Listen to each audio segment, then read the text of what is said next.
Hello, আসসালামু আলাইকুম। আজকে আমি আবারও নতুন একটি ভিডিও নিয়ে এলাম। আই হোপ আপনাদের কাছে অনেক ভালো লাগবে। আর আমরা মূলত বাইরে এসেছি বাচ্চাদের খাওয়ানোর জন্য। এই যে বাচ্চারা এখন খাবার অর্ডার করবে, তারপরে খাবার নেবে, এক একজনের এক এক পছন্দ, তারপরে এরা একসাথে বসে খাবে। বাচ্চারা সবসময়ই বাইরের খাবার খেতে পছন্দ করে, এখন যে দেশের বাচ্চাই হোক না কেন। আর সবচেয়ে বড় সুবিধা হচ্ছে অস্ট্রেলিয়াতে খাবার খুবই ফ্রেশ, কারণ এখানে কোনো ভেজাল খাবার বিক্রি করা হয় না। আর প্রতিদিনের খাবার প্রতিদিনই এরা তৈরি করে, আজকের খাবার কালকে বেশি হলে রেখে দেয় না, এরা ফেলে দেয়। এই জন্য এই খাবারগুলো আসলে খুবই ভালো। বাইরে খাবার খেলে এদের কোনো বিরক্ত নেই, কারণ এদের পছন্দ অনুযায়ী এরা অর্ডার করে এবং এদের পছন্দ অনুযায়ী খাবারগুলো খায় এবং খুবই এনজয় করে খাবারগুলো খায়। অস্ট্রেলিয়াতে এসে আমি দেখলাম সব মানুষই বেশিরভাগই বাইরের খাবার পছন্দ করে এবং বাইরের খাবারই বেশিরভাগই দেশের মানুষ খায়, কারণ সবাই বিজি, কারণ ব্যস্ততার মাঝে এত রান্না করার সময় কোথায়।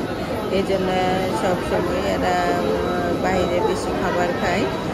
আর অস্ট্রেলিয়াতে বেশিরভাগই মাল্টিকালচারাল লোক বসবাস করে, কারণ এখানে ধরেন সব দেশের লোকজন থাকে, বিদায় সব দেশের খাবারই পাওয়া যায়। আপনার পছন্দ অনুযায়ী সবাই খাবার খায়, বিভিন্ন দেশের খাবার খেয়েও সবাই ট্রাই করে যে কোনটা ভালো লাগে কোনটা ভালো লাগে না, সেই হিসাবেই সবাই পছন্দ অনুযায়ী খাবারগুলো খেতে পছন্দ করে সবাই। এখানে বিভিন্ন ধরনের খাবার পাওয়া যায়, যেহেতু আমি বারবারই বলছি অস্ট্রেলিয়াতে মাল্টিকালচারাল লোকজন বসবাস করে, এই জন্য সব দেশের খাবার এখানে পাবেন। সবাই খুব আনন্দ সহকারে যার যার পছন্দ অনুযায়ী খাবারগুলো এনজয় করে খেতে পারবেন। আর এখানে এই যে ফিশের আইটেম সব কিছুই এখানে পাওয়া যায়। আর এটা আমরা যারা বাংলাদেশি মানুষ, আমরা মাছগুলো আমাদের বেশি মশলা দিয়ে বা অন্যরকম করে আমরা মজা করে রান্না করি। আর এদেশে মাছ বেশিরভাগই মাছের আইটেম ওইভাবে রান্না করে। খাবারটা আসলে এক এক দেশে এক এক রকম হয়, আর বাংলাদেশে থাকলে তো এক এক জেলার খাবার আরেক জেলায় গিয়ে খাবার মিলে না।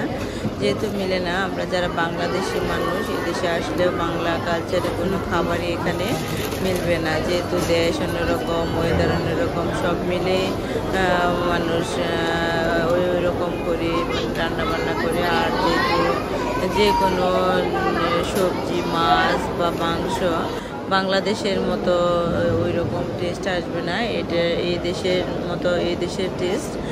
আর খাবারটা আসলে এক একজনের রুচি এক এক রকম, কেউ জাল খেতে পছন্দ করে, কেউ জাল ছাড়া আসলে খাবার যার যার রুচি অনুযায়ী সবাই খায়। আমরা যারা বাংলাদেশি মানুষ, আসলে আমাদের দেশ আসলে অতিথিপরায়ণ দেশ, কারণ আমরা অনেক সামাজিকতা এবং সব মিলে আমরা বড় হই। এ কারণে বাংলাদেশি মানুষেরা মেহমানদারিতে উস্তাদ, কারণ মেহমানদারি এই দেশে আবার চলে না, কারণ সবাই বিজি। সবাই নিজের পরিবারকে সময় দেন। সবাই ভালো থাকবেন, নিরাপদে থাকবেন এবং পরিবারের সাথে আনন্দে থাকবেন। আল্লাহ।